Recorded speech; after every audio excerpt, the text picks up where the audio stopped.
Well, hey, Gundam Maniacs. Welcome to, I think, episode 59 of the Gundam Explained podcast. Yeah, glad to be back doing this again to talk Gundam. We'll be talking about some fan casting ideas. Some of the supporters sent some stuff in that was pretty cool. And then Wish for Mercury, because the prologue officially released. So, yeah, we'll be talking about that. But, yeah, joining me today, as always, Steven. Steven, how you doing, man? Thank you, sir. I'm doing great, having a good day. And that's all you can ask for, right? Yeah, no, and yesterday was pretty cool too. So on Steven's channel Midnight Hatter, which the link is in the description. I made sure it was in there before we started. But so it was part two of that pretty cool Gunpla customizing going on. It's a high mobility Zaku made into like the Advanced of Zeta version. Yeah. You should check it out. It's pretty cool.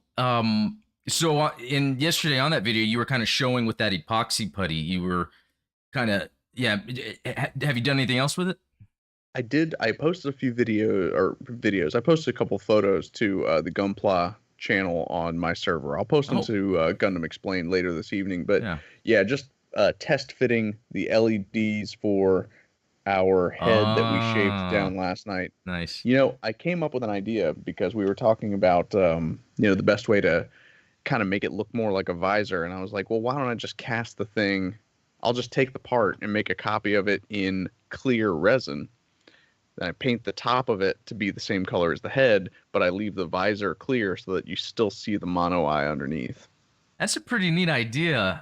Because, yeah, I guess with that, you could do a whole bunch of things. I didn't think about that because there is directly putting the putty on certain parts of the kit, but then there's maybe forming it somewhere else, making a cast of it or something.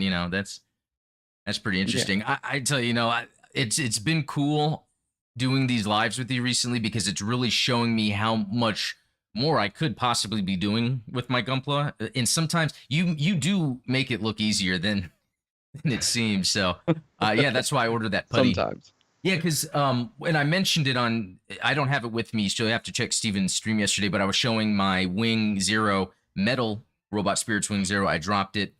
The V-fins snapped. And it was funny. This morning I was stretching. I tend to, at my age, stretch down on the floor in the morning. And I don't even know if the camera is going to pick this up, but I found this small, tiny, yellow, and it was the top of one of them. So it's like, well, I've got that. That's funny. That's like one of the first videos I made on YouTube was I lost a V-fin on a Zeta Gundam high grade kit that my cat had eaten. And, a day later, I found a pile of cat vomit on the floor, and sure enough, there it was, golden glory. Yeah, I got a nice top coat, I bet. There you go. That's a good. Yeah, that's gross. Oh, but man, refinished it. No, yeah, refinish it. But no, yeah, that's cool. So yeah, anyone that's new to the channel, here or at Steve's, yeah, please subscribe, give it a like. There's audio versions of the podcast that goes up the next day. Yeah, be sure if you want to join our Discords. Again, all of Steven's links are down there, mine as well. And yeah, say what's up to everybody in the chat. I see Goose, Metal Neo, Jedi Sayla, Robert, Josue, Neon Wave, Lucas Garrett, Louis Osnable. Oh, okay, that's a cool name. Chrysanthi Red.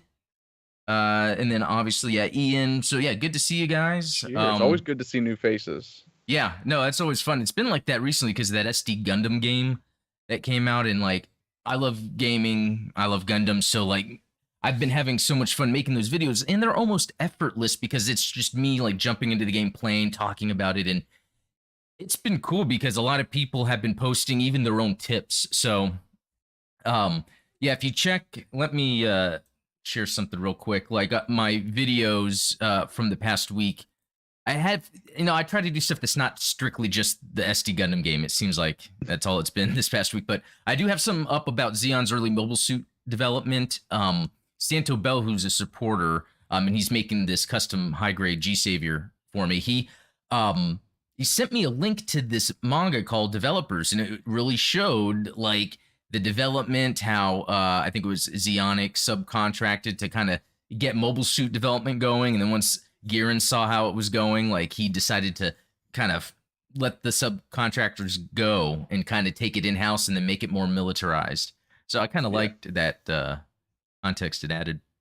which kind of has some echoes of, spoilers abound. If we're going to discuss Witch from Mercury, that seems to echo Oh, some of the things that we see from the Witch from Mercury prologue. Just throwing that out no, there. that's a good point because we're going to talk about that a little more here shortly. But one thing I do like about Witch from Mercury seemed like the tension, the core of the conflict was presented in the prologue. It was for And it's a sure. cool one too. It's something that Gundam typically does, but it kind of spelled it out with a different kind of way about it. But yeah, we'll get into that in a little bit. Um, and then I have a video up about so 20 plus hours for playing SD Battle Alliance. I like it a lot. Again, I think that's a strong word, but I agree about the SD look, but the rest of it is fun. And so I can't help but love the combat system, leveling the mobile suits. All the mobile suits have different features and ways to play, so it's actually like worth leveling them. And so yeah, I did a birthday stream because it just happened to be my birthday. I guess that happens once a year, and Happy birthday. yeah, and likewise to you. It happened to be that Stevens is like the day after. Yeah, So interesting coincidence that. I know, They're I both know. Virgos. But yeah, and then I did a Witch from Mercury prologue reaction because yeah, we'll be talking about the prologue, and I did something different with that Witch from Mercury prologue, and I'm curious what people think because I just had the thing playing, but I blocked it out and then I just talked about it as it went. I don't know what people think, but leave a comment if that's cool or not. Yeah, I don't know. And then okay, let me go back to the full screen. Wait, do we have some technical difficulties? I see Goose in the chat saying that it's not a Gundam Explained show. without. Oh, well, I wonder if he's just bringing up that something's gonna happen. Oh, hey, Hunter Iggy, good to see you. WebFox 100, Beck Monroe. What did I miss? Well, we just started, man. So buckle up. Yeah. Oh, Lucas answered. Thank you. And then yeah. So something cool. It was my birthday, and when you get older, it's not like you expect amazing gifts or anything. Well, I will say that my mom got me a Gundam action figure. It was almost like I was living a childhood I never had because I just got into Gundam. So my mom really hooked me up there. But no, there was something when I first got into Gundam that I really liked, and it had to do with F91 because F91 was one of the first Gundam movies I watched, and I liked it right away because it's very Star Warsy. And that's a very rare, just throwing that out there. Most Gundam fans do not enter the series with F91 being in the top 5. Yeah, and I see the complaints and I do get it because I originally watched 0079 first, and then it was around that time I was watching a few things, and F91 was one of them, and the one main thing, it's like there wasn't really enough time for character development. It seems like they all made these giant leaps in their kind of progress as a character. But I just saw it as, okay, well, that's where you get the best of things smacked together, so you just get a lot of cool combat, Yeah. And one thing I looked up was this, oh, I just hit my mic, can't fit it. It's a metal build F91, and it happened to be on sale, and I was like, you know what? I told myself I'd never buy it, but for my birthday, I'm just gonna spend that extra money. So it's pretty good looking. Yeah, I expect a review of that soon, and it actually came with the option parts set. I actually have it with the option parts on right now, but this thing is, and it's oh man, it's well here, for example, next to a Metal Robot Spirits Hazel, so you can kind of see the size difference. Yeah, which that's not to scale because the F91 is actually much smaller. Yeah, so apparently the metal build line is really its own scale. That's the only difference, it seems to me.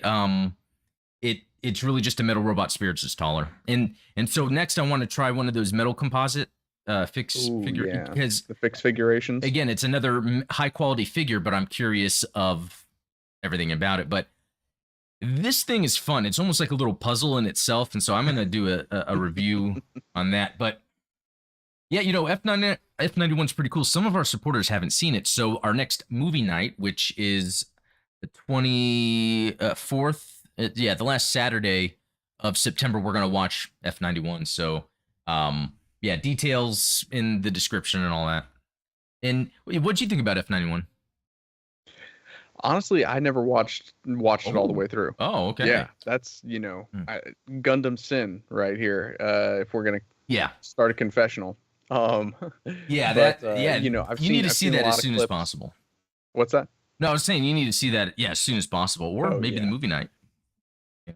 Exactly. I think that's going to be the perfect time for me to tune in and finally enjoy what I've been missing. But have you maybe are there some, because there's not really too many. I was going to say some designs or some suits from it that stick out. Oh yeah, and I mean I love the design from it, and I love the animation because it's that sort of late '90s style animation that's got very like high contrast. It reminds me of like Stardust Memory in its animation style, which I'm a big fan of. The design aesthetic is pretty sweet. I just never, I of course know the story from playing other Gundam video games and watching content on YouTube and stuff. But just never felt the compulsion to get in there. Like you, I'm a UC grognard. That's a good point though, because if you're discovering Gundam, like that story is told a lot in other mediums, so it's almost, and it's just one movie. Whereas, usually if it's a show, you're gonna be more interested to like catch everything you can, which it's like that with JoJo's Bizarre Adventure. I am addicted to that, and we cannot escape JoJo's. No, there's a game that comes out today, a new fighting game, and it's like, oh, I want to get it, but then when I was looking at like the characters, I saw things that would be spoilers, and normally I don't care about spoilers too much, but it's like it was one of those things where I saw something about a character, and I'm like, oh no, does that happen? And now so you're invested in it. Yeah, and now it's like, okay, I'm gonna hold off trying out the game, I think, just so I don't spoil myself too much. But I think I'm gonna finish it pretty quick because I do about 3 episodes a night, 3 or 4, which seems like a lot. And I'm really the same way about Bleach, to be honest with you. Oh, how many episodes is in that? Oh, I mean hundreds. I've not made it that far into it, but playing that Bleach video game that you and I talked about on stream a few weeks ago. Yeah. I was like, oh my gosh, this guy gets his chest blown open. Like, what the? Okay, so it does have like some cool violent animation. Oh yeah. Oh yeah, for sure. It helps when everyone's dead, right? Yeah. Okay, I never knew that because I was really surprised with JoJo. It's the same way. It's like super violent, and yes, I was not expecting. They even have it. I mean, and I don't know if anyone knows this. I'm watching I watched the first season on Crunchyroll, and I guess they didn't have a dub for the rest, so I went to Netflix. But it looks like on Netflix it's censored. Whenever there's a lot of gore, there's a black spot over it, which not too bad, but yeah. Let's see in the chat. Beckham wrote, in case you don't know, there's a series called Gundam Extreme, which the story is about the Gundam universe, is a reality data. Don't know what to call it. And the protagonists are the pilot who roam in the Gundam event data, and there's an antagonist who mess up the data, so the protagonists have to fix it. Since you talk about that SD Gundam game, oh yeah, that's kind of a similar story. Have you played that? Is that like the Versus games? I haven't played through it, but I mean, it's you kind of have that same mechanic, which it's kind of a popular what do you want to call that? Like a trope in video games, like the whole repair the timeline type. Oh yeah, that's true. I guess games did it first, and now we have the MCU. Everyone's wanting to make everything an MCU now, and it's like, wait, MCU didn't start that. I'm glad you brought up MCU because I think I'm going to bring up MCU a little bit later in the podcast. Oh, okay. Yeah, looking forward to hearing your thoughts on it. Okay, that's cool. Yeah, a couple other things in chat. And Metal Neo saying Gundam F91 is strange, but a good way.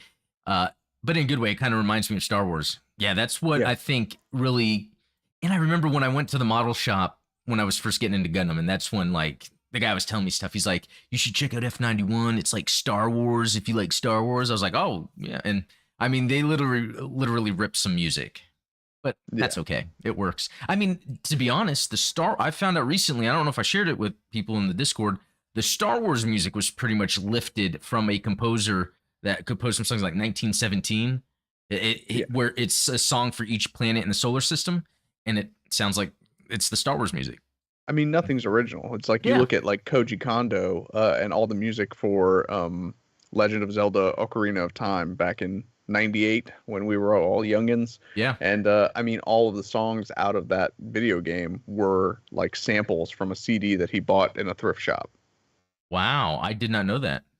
Yeah, actually got in Wow. trouble for that because there was a song in there that was a bunch of Islamic prayers. Oh, yeah. And so the first edition of the video game came out with like these Islamic prayers as one of the dungeon musics. But Wow. Well, that sounds familiar about these long prayers, but I didn't know about you hear that, that comes up more often than you think. Like even 0083, some of that music in Stardust Memory is from other things. But you well, know you what? know what they say: Yeah. good designers, design, and great designers steal. Yeah. But that's the thing. I think like as a collective humanity, we come up with cool art, and I think it's okay to be like, hey, well, let's take this and like do this and or use it in this context. And sometimes it's pretty Yeah, cool. just go Tarantino with it. Yeah. Speaking of, I was just watching something recently where they're talking about Tarantino movies are like the good, bad, and the ugly. Like those are like the same thing. Yeah. Yeah, very interesting. Sorry for the tangent. No, I think that's good. I think that's good. Makes it interesting. And then Ryu Ganokami, thank you for delivery. The prologue of which Mercury is amazing because everything was the first in the history of the TV series. Oh. And then Lucas Garrett, JoJo's pretty much a pastiche of Fist of the North Star. Yeah, very graphic Yes. violence in the series, a series of movies. Yeah, that is interesting because Fist of the North Star is like the first anime I ever saw, and I liked it, but I never watched any much other than like Ninja Scroll. And yeah, my first thought of watching JoJo is like, oh, this is like Fist of the North Star in terms of not only how they look, but in the later seasons, one of the main guys' attacks is very similar, like the punching. Yeah. Well, cool. Oh, Jedi Sailor, Gustav Holst. That's the name of the composer that made the music that Star Wars music. or I guess that would be John Williams. Yeah, again, when I make music, I'm like, ooh, I love this metal riff. I love this synthwaves track. And then I put them together and. Oh, yeah. WebFox is saying, I've watched one episode of JoJo on Netflix that I really like it, and it looked fine. After a few months, I went back and saw they now blacked out some parts. Oh, so that is confirmation. Mm-hmm. All right, so we are going to move on. So I posted, let me change this real quick. Okay, how would you cast a live action 0079 Gundam movie? So I really want to thank most of the mods, actually. I think it was like Goose, Ian, Jedi Sayla, and then even one of our supporters, Rogue, jumped in. Yeah. In our supporter chat, just like coming up with a list. And I was like, oh, some of it was pretty good. So the thumbnail was an example of that. Is Ethan Peck, I think his name is. And I took that actor. He's in like Star Trek. Because someone brought up that would be a good Bright Noah, and then I just did a quick Photoshop job, and I was like, hey, that actually works. Yeah, it kind of works. It's weird. First I want to say something. I do know that, when it comes to a Gundam live action movie, a lot of people are like, oh, you don't need to do that or make something different. So I think if with a Gundam stipulation, like if I was to make a Gundam movie, I come from it at you want to make it live action so you can almost represent to see how amazing it seemed to see it in animation if we can recreate that in live action. Right. And I would make it where like if they said, okay, you have a trilogy, I would be like, okay, well, I'll take the original 0079 and kind of like that movie trilogy. I would just kind of not copy the movie trilogy, but recut a trilogy. Peter Jackson style. Yeah. But some stuff like with Matilda, I would help build that out more so it didn't seem like Amuro screaming for her. Like I was like, whoa, didn't he just meet her? Like what's? But when you watch the show, weird. It's like, oh, okay. I would do it like that, but I would actually, as much as I can, I would shoot it shot for shot because I think they already represented what they were trying to very well and it would be cool just to have it in live action. And because really, I'd like to make a Zeta movie. That would be the ultimate goal. Yeah. But and I was joking. Just don't do what Peter Jackson did with The Hobbit. Yeah, so that's Right? disappointing. But no, when I was thinking of Zeta, there's one thing I almost like it but don't like it is Bascom played by The Rock.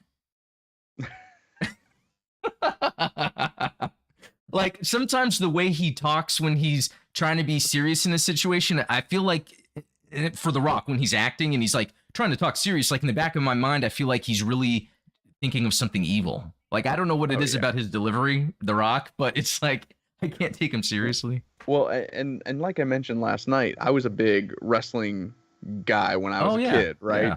And so The Rock was always a better heel than a babyface. Like he was always a better villain than a hero. And so, you know, for all of his movie career, The Rock has always played a hero character. He's always been the good guy and stuff. I think that his best work is as a villain. And so working as a Basque-Ohm type makes more sense to me because that's cool. I'm like, I see him, you know, when I see him, I want to punch him in the face. Yeah, I never would. When you brought up the heel thing, that really makes sense to describing the kind of presence that would work for that. Because he's kind of like that, even though there's times where Basque is like a total jerk and no one can do anything about it. There's times where he just looks like an idiot, and you love when like he realizes something is not going to work out. But yeah, let's. Oh, you know, I wanted to bring up. I think it was Neon Wave saying there was an attempt at making a 007 live action back in the 80s with Sid Mead working on it, but it was canceled. Yeah, and there's information about it online. It seemed pretty cool. You know, it's one of those things where they could have done it, but they, you know, if you think about like special effects in the 80s, Star Wars was top of the game and that cost a lot. And George Lucas, after the original, was able to fund that. So it would have been hard to really nail. And if you think about Aliens, Sid Mead, you know, helped design with that with the power loader. James Cameron had to film that, and that was 86.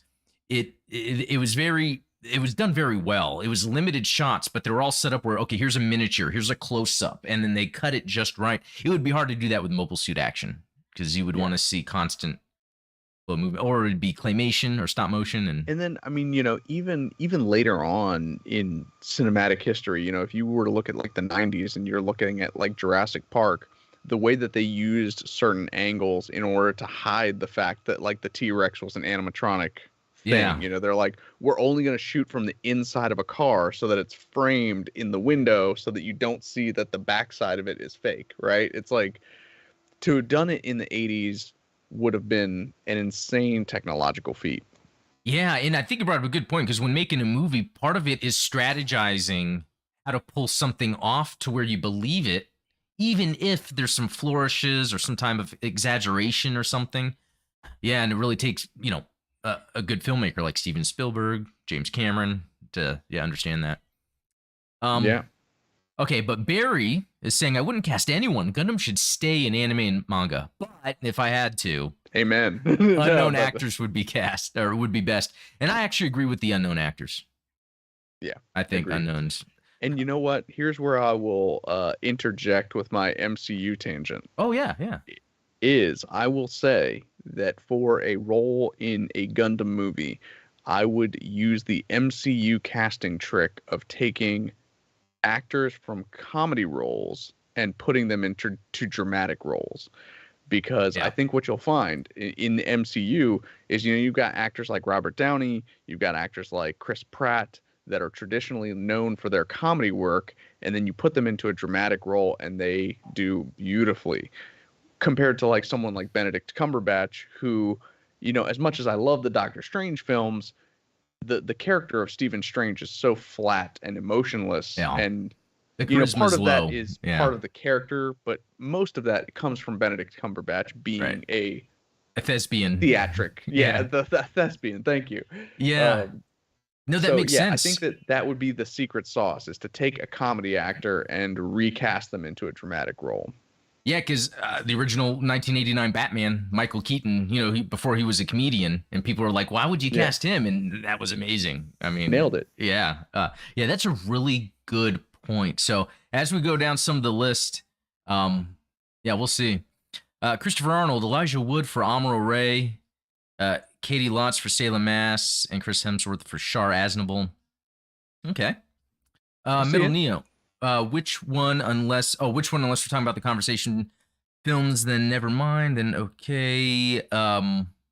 Okay, yeah, I'm sorry. That is a lot to go through.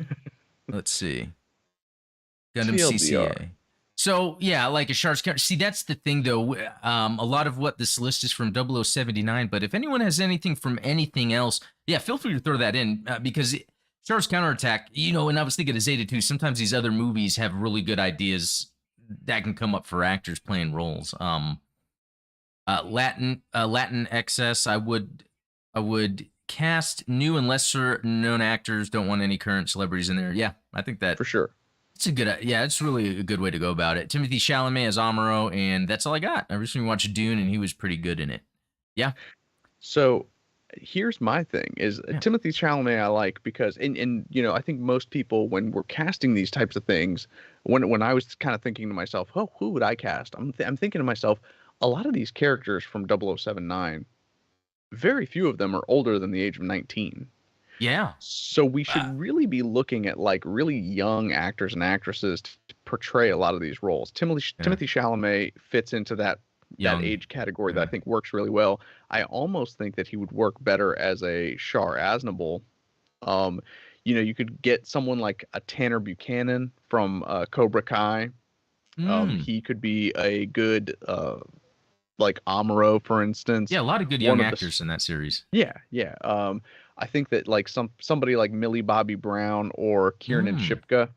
Shipka, they could be like a decent Sayla because you're looking at like what, a 17-year-old girl. Yeah, yeah. That's a really good point. I mean, if they're really going to stick with it, it's going to be young actors, which would be cool if there was a continuation of the series and we get the same actor for later on. You They'd be kind of get yeah, to watch them grow up on screen. yeah.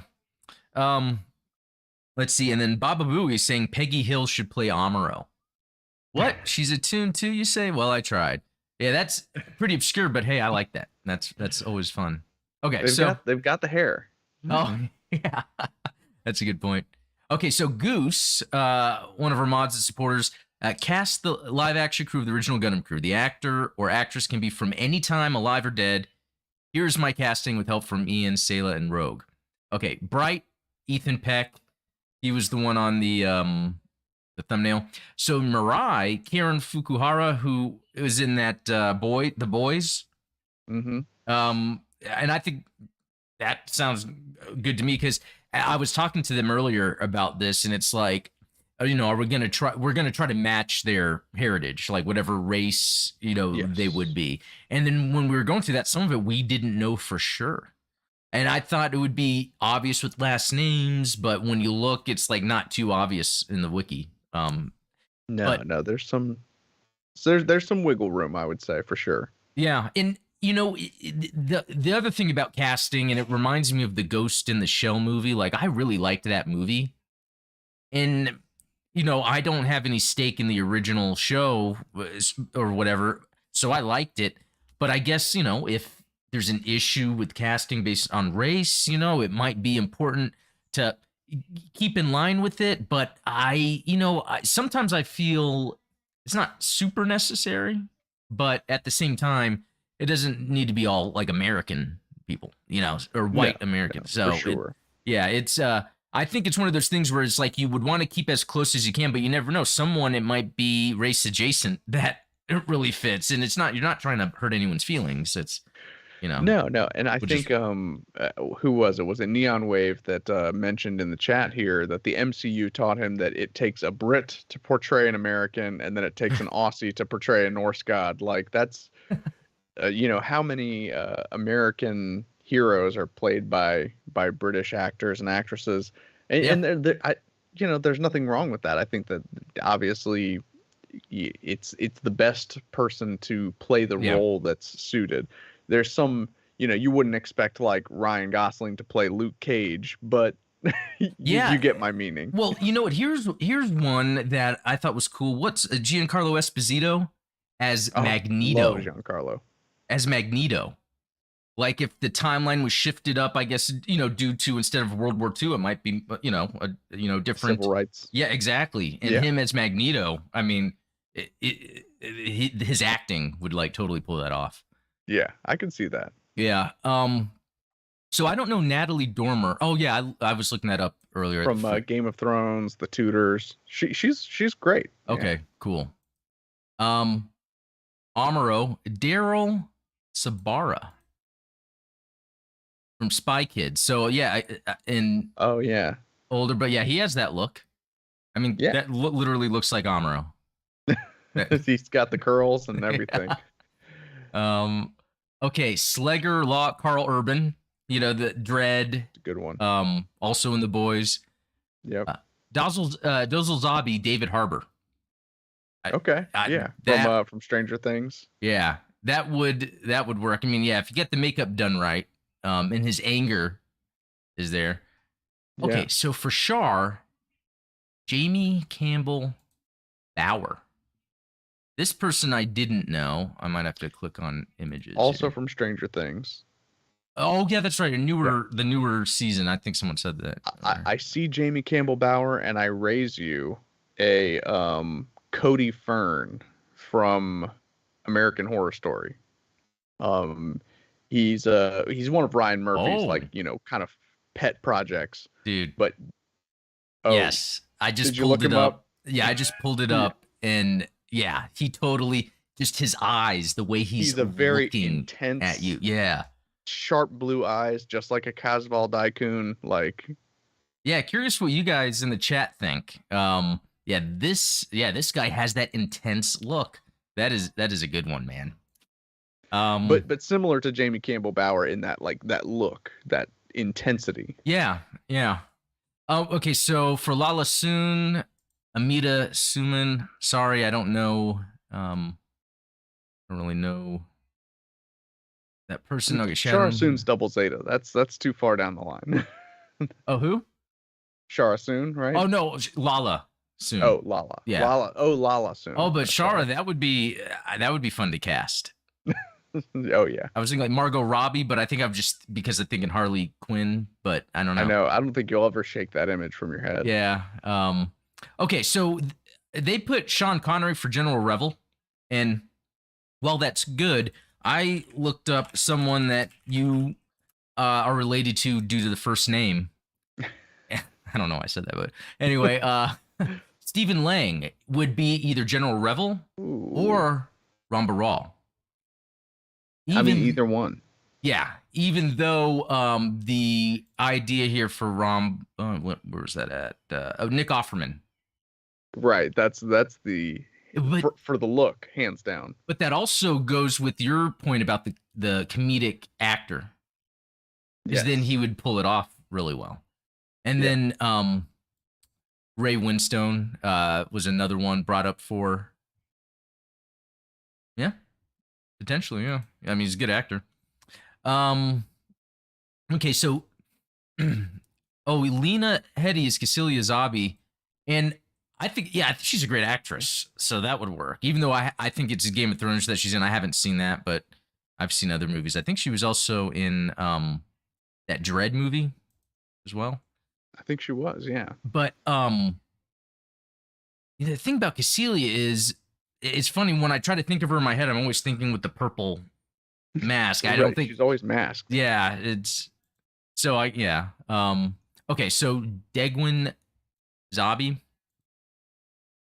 So this actor Stellan Skarsgård could be. Yeah, I mean if he was a good one. Wearing the glasses and he could pull off that feel, I might not go through all these, but okay. Kai Shiden, Ryan Reynolds.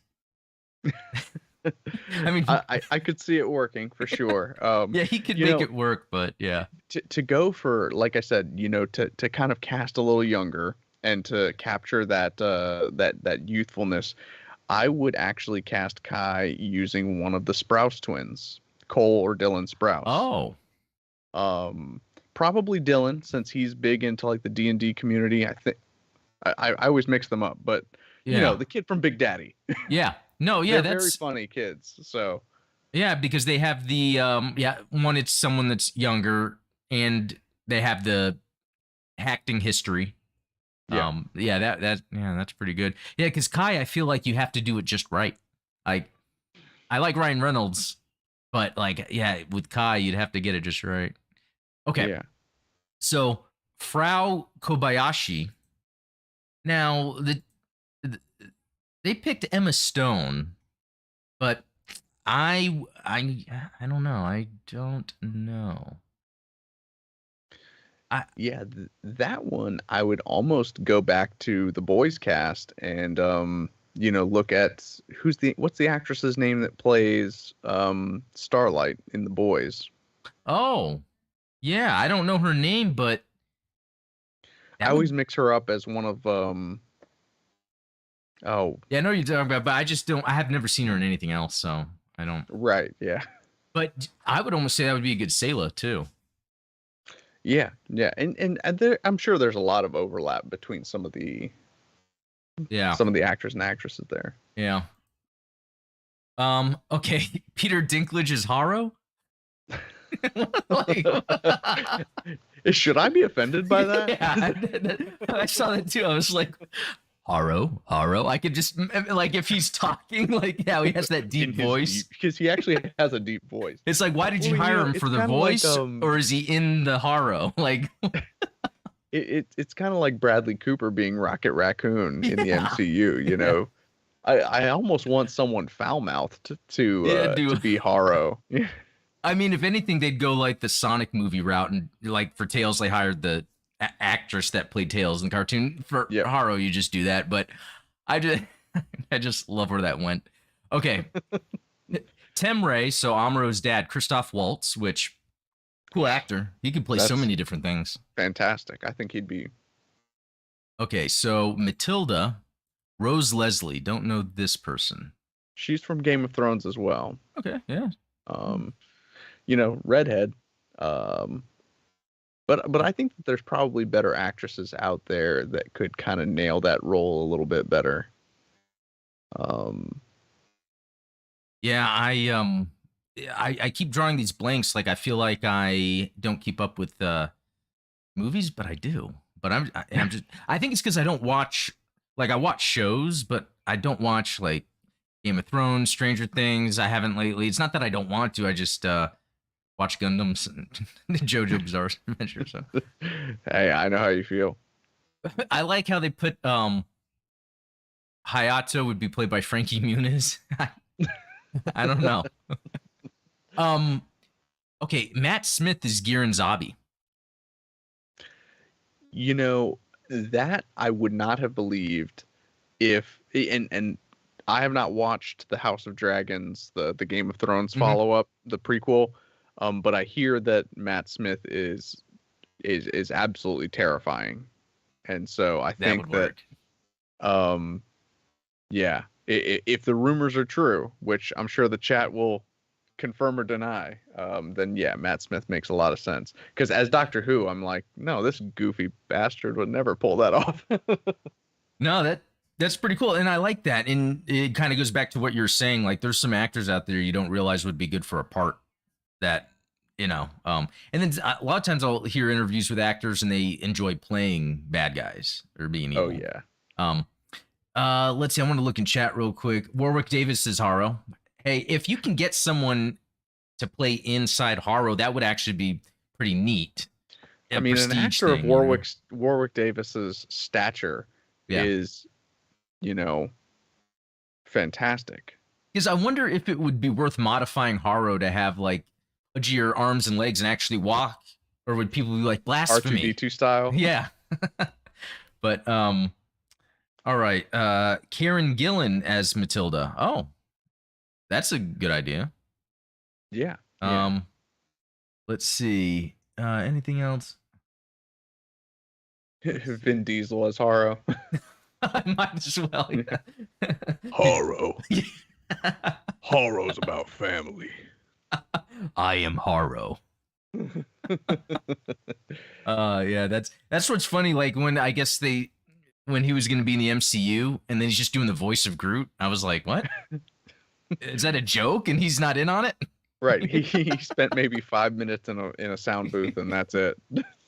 Yeah. All right. Oh, Lucy Lawless as Haman Crowley. Rambo's Yeah. lady. Yeah, that's a good one. Because Lucy Lawless is pretty cool. She was on that Ash vs Evil Dead. That's like the first time I've seen her in forever, and she's Yeah. still pretty badass. And again, she was on Parks and Rec as never saw that. which is fitting because on Parks and Rec she was Ron Swanson, Nick Offerman's love interest on that show. So again, comedic timing, comedic show. Yeah. That's a really good idea.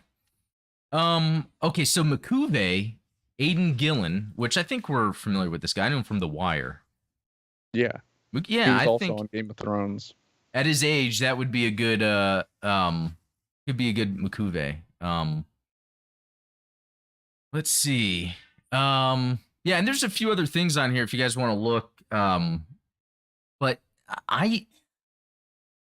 looking at this list, there's a lot of cool things I see on here.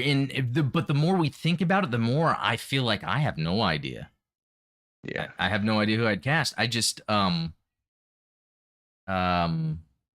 yeah, that would be tough. I remember there was a thing going around, a little rumor about what's his name? The latest Peter Parker. I don't know why I forgot his name. He's Tom Holland. Yeah, about him being Amuro, and it was like, yeah, that could work if he's. I believe Tom Holland more as Amuro Ray than in the recent Uncharted movie where he's supposed to play Nathan Drake. It's like, what's ironic is that Tom Holland is like almost my age, and but he looks like he's about young. 15 years old. What did you think of the Uncharted movie? Did you watch it? I did. I think it was just really miscast. I think it actually. I feel the same way about Uncharted as I do about Solo, where it's a good movie. It's fun. It's like an adventure film. It's just not what it was advertised as, which was Uncharted. Which same as Solo. Like I love Solo. I thought it was a fun sci-fi movie. It's just not a Star Wars movie to me. Yeah, I think when I was watching Uncharted, it's like, isn't Mark Wahlberg cool and isn't Tom Holland cool? But it was like, it just hello to your mother for me. it almost like they were like, hey, this is a good idea. Let's make it without like, okay, this is a good idea. Let's nail it. You know what I mean? It's like they just went through the process of just making a okay movie. Pretty much. You know what? I don't even think I finished Uncharted. I want to say I went to sleep. Well, maybe I didn't like it. I don't know. Oh, hear me out. Michael B. Jordan as Char. Char's racial identity doesn't really matter in the context of the story, and MBJ would kill that role. I would believe him more as Char than Cody Fern. Well, yeah, I will say, like, his character in that Black Panther movie was Killmonger. He was nailed it. That kind of goes to your point about, like, if an actor can pull off being scary but charming, then anyone. Being villainous. And I think Michael B. Jordan suits a villain role more than a heroic role. As much as I loved Creed, it's like I like him more when he's playing a villain. Yeah, I agree. Because I knew him from The Wire, and even though he was very young then, I like how he was in a position where it was like kind of a conflicted position. Where it's just he grew up where you have to act this way, in the area he was in, but also dealing with the police and not wanting to get involved, but that's a pretty good one. And Lucas Garrett is saying he would want it to be screen accurate. Yeah, and I think there's a lot. Yeah, that's the thing. Like, making it screen accurate helps. I think it's so iconic in a way. I don't know. If they can get the actor. Well, you kind of have to ask yourself, and I was watching Sonic 2 with my wife the other night, and I was asking myself, who is this movie for, right? Because, and not in a bad way, because I love both of the Sonic movies. I know what you mean. But I was like, if this is for old fans of the Sonic movie or the Sonic video games, then you're going to look at Dr. Robotnik and you're going to see a skinny Jim Carrey, and you're like, what is this? Yeah. Why? Like, it's not Dr. Robotnik to me.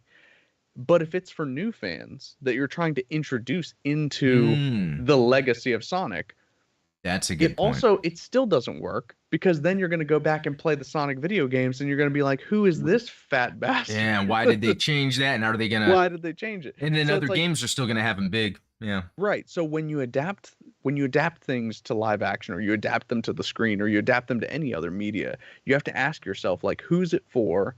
And if you're going to make changes to something, what impact is that going to have on the people that consume the other parts of that media? Yeah. Yeah, that's a good point. And it's funny because like it's one of those examples. It's like SD Gundam Battle Alliance. Like I love the game, I just don't like their SD. With the Yeah. Sonic movie, I like the casting of Jim Carrey, but wish he was fat. And he even said for the second one he wanted to do a fat suit, but they said no. And so I hope they Yeah. pull it off then for the next one because he said he would.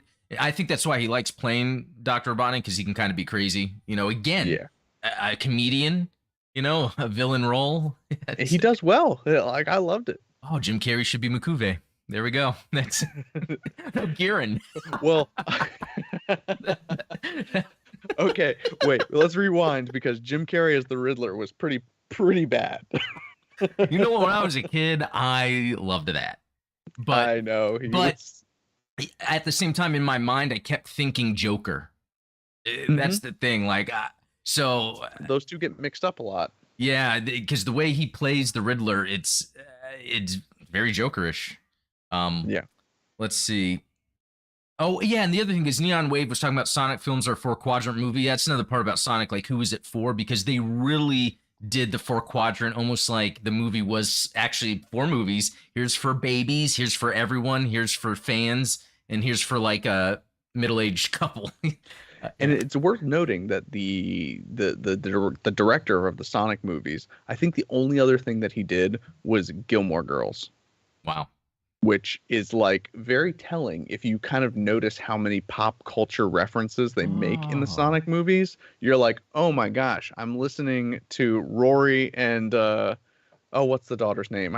And Gilmore Girls was something that was kind of made for more of a general audience and not like for just adults or just kids. Yeah, so yeah, I guess it goes back to that, like filming a movie for business, like, you know, for the business, what's best for this, but right, to hit all the check boxes. And yeah, you know what, and that's funny because I was just listening to another stream today. We were talking about in the video game industry, a big game publisher told this guy that when they are pitching or when they're accepting pitches for games, they do have a checklist of making sure things are in the game. That's let's see. Oh, you know, it's weird that it doesn't actually matter that ad. Just maybe I do the little refresh, but that doesn't matter, guys. We're gonna get to the next topic, and that's gonna be prologue of which Mercury. Very nice. Yeah. So look, the prologue had been up because I think it was, you know, at Comic-Con or AnimeCon or something, and then it was uploaded to the internet. But I guess fans were translating the subtitles. But so I'd watched them, but I did some videos about Witch from Mercury, but I never did a reaction because I was waiting for the official release, because the subtitles in this official release really have more information because they're figuring out what terminology they're introducing in that world, and so they have to then say what that is or explain it. You know what I mean? It can't just be a Google Translate. What did you think when you watched it? You know, it felt to me like there was some awkward translations, and I hope that they are, you know, localized differently, so to speak. Yeah, because there was the terminology they started using, like increasing scores. Yeah, right. So they had layers. They had this other terminology. I totally forget what it was. But what it's doing is, it's giving terminology, maybe words that they're using, but how, like, you know, it's called a Gund, G-U-N-D, which it's like one of those weird things that it's like, what? But then I think over time you just accept it. What's that? I'm getting Seed flashbacks from the old like the acronym Oh, acronym for Gundam. I'm like, Gundam. It's oh, kind of like another version of that. that stuff drives me insane.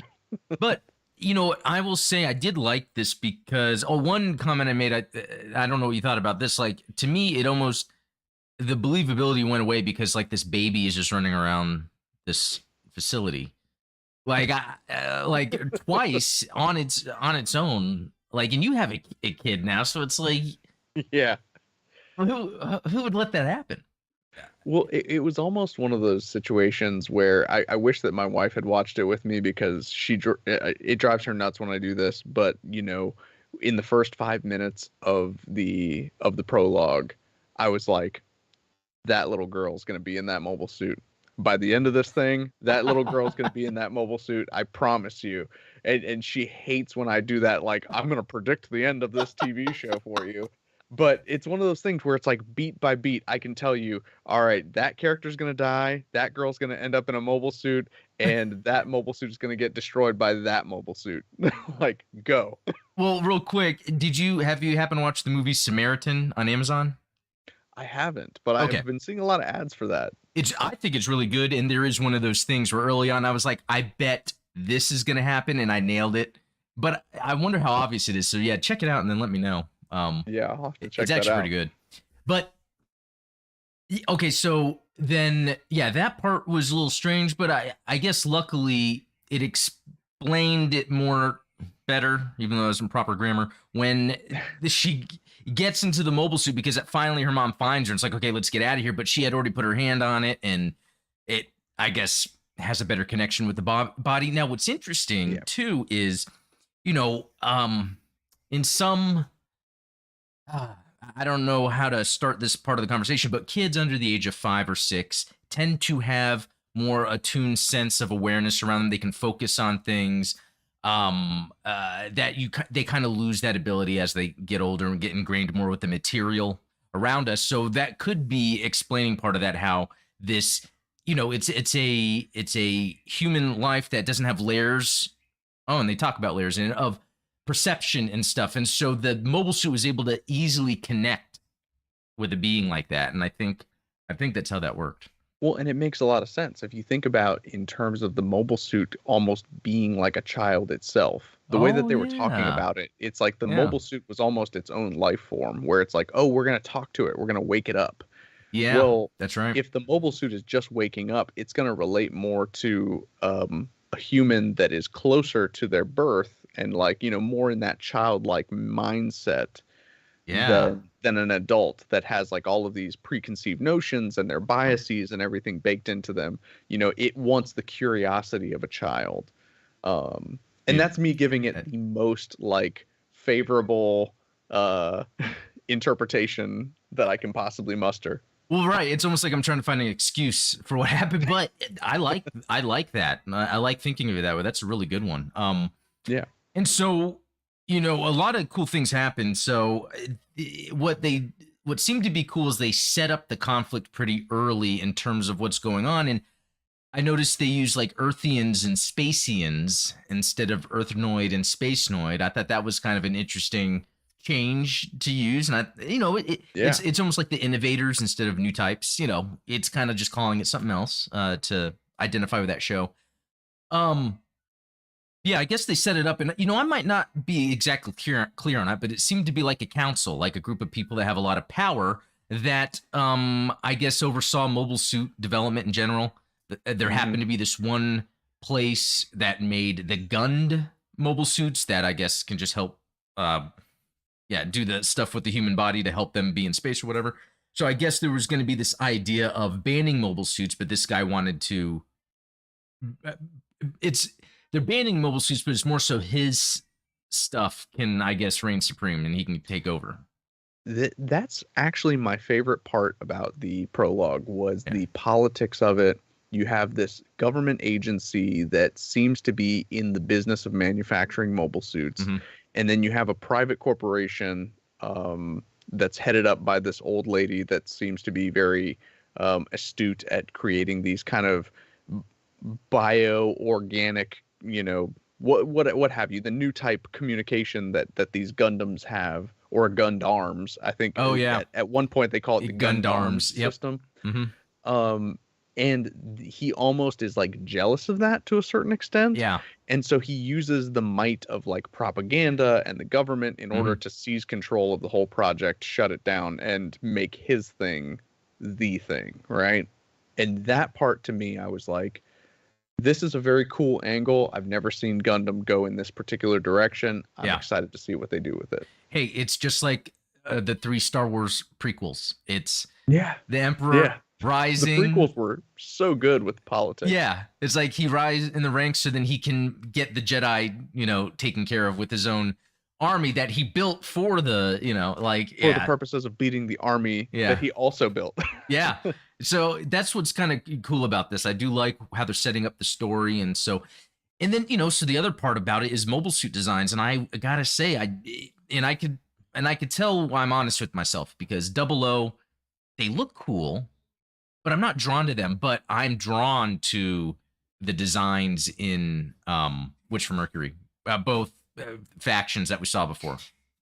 They've grown on me now that I've seen them in action for sure. Yeah. My big gripe with Witch from Mercury, the prologue, is and this is a story gripe that I kind of, if I'm gonna relate it to other Gundam series, it's that there's this trend that kind of goes on in mecha anime where the cost that, because we're all familiar with like the Joseph Campbell story circle, Yeah. the main Hero's character journey. has to proceed through hell in order to advance out the other side as a transformed being. There's this trend in mecha anime nowadays, and it's inspired, I think, by Evangelion. You Okay. see it in Iron-Blooded Orphans. You see it a little bit in Gundam Wing, where the pilot of this mobile suit, the pilot of this mecha, pays the price because of the mecha dealing damage to them. Like, oh, if I increase the power of this Gundam to level 4, it's going to kill me, kind of thing. And the reason I don't like that is because if you look at 0079 Gundam, Mm-hmm. the cost that Amuro Ray pays for piloting the Gundam is not anything that the Gundam does to him.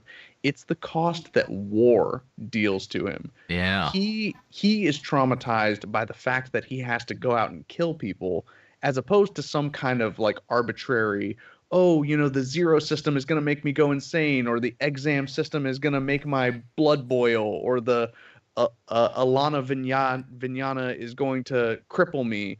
It's not, the cost that the protagonist pays is because of the war and because of the atrocities that a person has to commit in order to survive in war, as opposed to some kind of arbitrary force that kind of disregards all of the things that, because I think who was it that just brought it up in chat?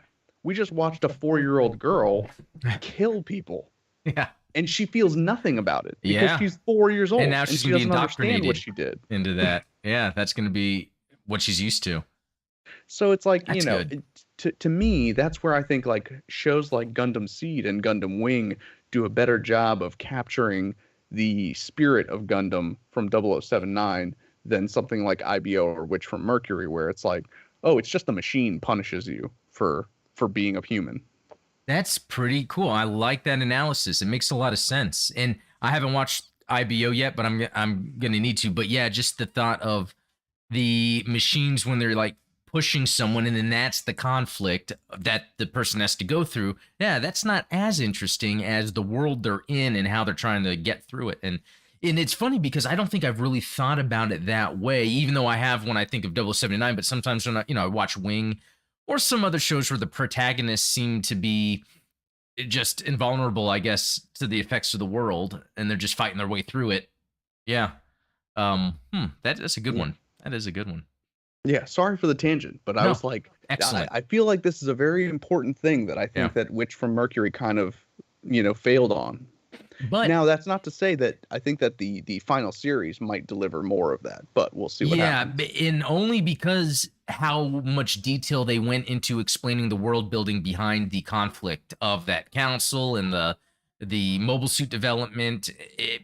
If they didn't dive deep into that, because I mean, watching Wing, they never really dived into that. They would just mention it. People would mention, "Oh, I'm with Oz, but I'm gonna fight them," and it's like, okay. But Yeah. the guy was like, spelling it out as you were seeing things happening. Like it was like a montage almost of like this guy's speaking, but here's everything going on. Yeah. Yeah, I like so that's Which gonna was make very cool. I liked the juxtaposition of his speech to the combat that was happening. yeah. It was like a very So unsettling that's effect. gonna make me then when we watch the final show, I'm gonna be looking for that. Are they really gonna do more to the character than just the Gundams or the Gundarms hurt them? When they The Gundams. yeah the Gundarms. It's like off-brand Gundam, but I don't know.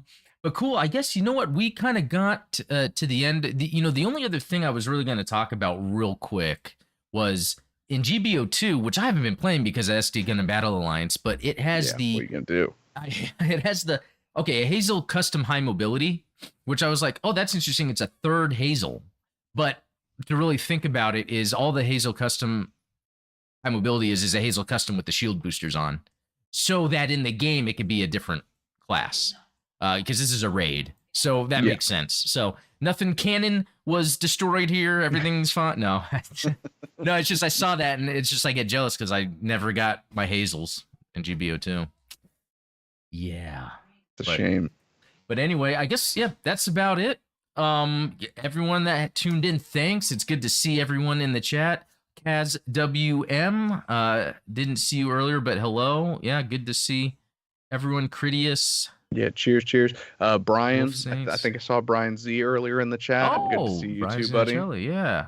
Okay, well, cool. Well, yeah, guys, thanks for checking this out. The audio version will be up tomorrow, and then next Wednesday, Steven's channel, his links are in the description. We're going to continue the custom build of the Advance of Zeta Isaac, and yeah, hopefully I can apply some of these techniques to some of the damage I've done to my stuff. So, anything else to add, Steven? No, I think you nailed all of it. Looking forward to it. The new Patreon thing you have, the Zaku high mobility. Speaking of high mobility. Yeah, there you go. Just dropped today a STL on the Patreon. There's actually two versions of it. Psycho Zaku with the large propellant tank versus the small ones. Got a D&D adventure up on the Patreon there.